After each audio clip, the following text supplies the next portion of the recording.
It was my honor to serve in President Donald J. Trump's first term as his ambassador at large for global criminal justice.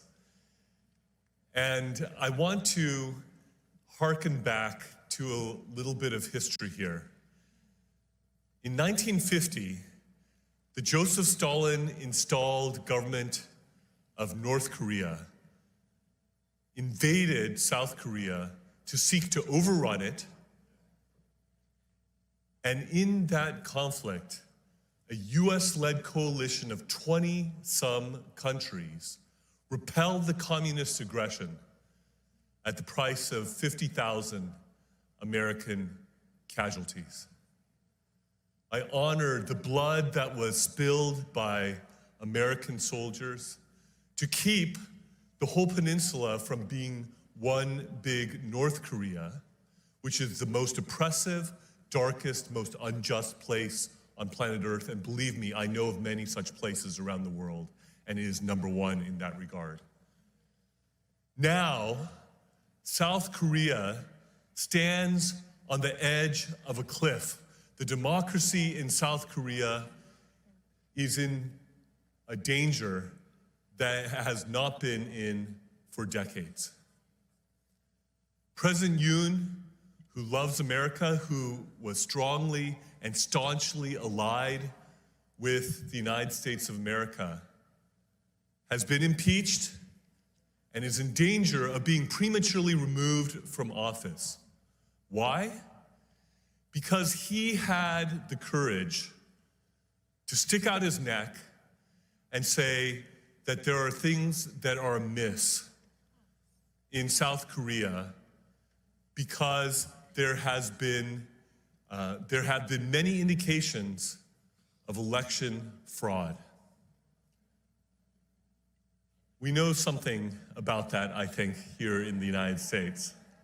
And there is a parallel situation going on. President Yoon, indeed, has been called the Donald Trump of Asia.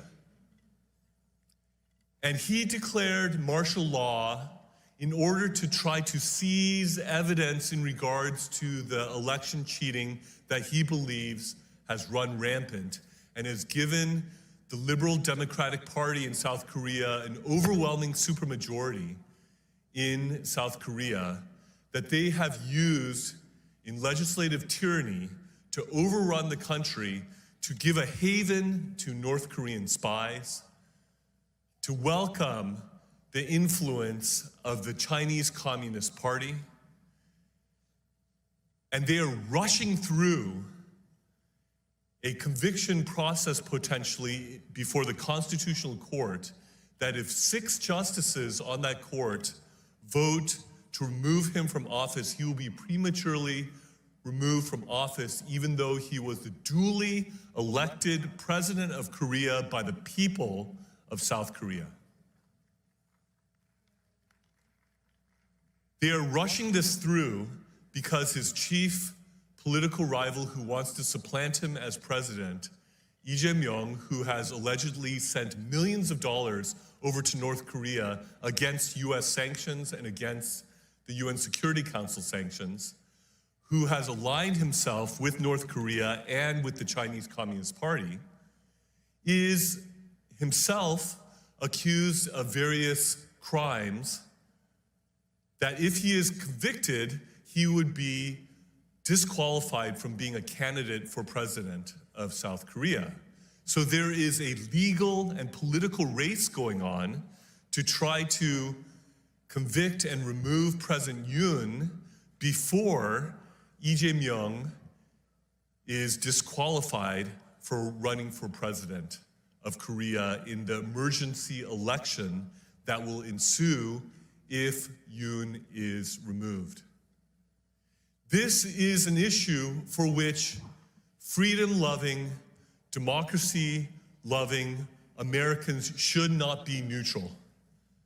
This is a situation where our government and our people should stand with our allies in South Korea and with President Yoon and stand up and be counted and let the world know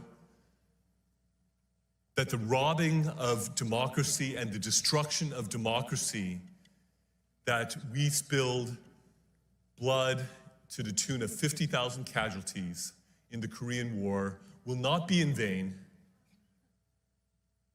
but that the democracy in South Korea could flourish and the people's elected president, President Yoon, who loves America, who's closely aligned with America, would be able to be vindicated in the Constitutional Court and restored to his rightful office.